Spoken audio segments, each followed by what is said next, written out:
Studio 4 news కి స్వాగతం. నేను వరుణ్. ఇక డీటెయిల్ చూస్తే భక్తులతో కిటకిటలాడిన పోచమ్మ కండి ఆలయం దేవీపట్నం మండలం పోచమ్మ కండి ఆలయంలో ఆదివారం కావడంతో ఎక్కువ సంఖ్యలో భక్తులు రావడం జరిగింది. ఇక గుడికి సంబంధించిన ఈవో లక్ష్మీ కుమార్ మాట్లాడుతూ భక్తులకు ఎటువంటి అసౌకర్యం కలగకుండా జాగ్రత్తలు తీసుకున్నామని తెలపడం జరిగింది.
రావడం జరిగింది.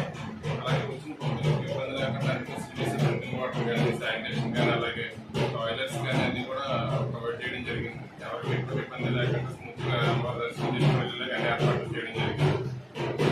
భక్తులు కూడా అందరూ కోఆపరేట్ చేయవలసిందిగా, అలాగే గోదావరి ఒడ్లు కానీ చుట్టుపక్కల కానీ వెళ్ళొద్దని, ఆ ఫొటోస్ కానీ సెల్ఫీస్ కానీ ఆ పోజులు ఎక్కువ గోదావరి ఒడ్లు కానీ కూడా విజ్ఞప్తి చేస్తున్నాం. అందరూ కూడా సిబ్బందితో సహకరించవలసింది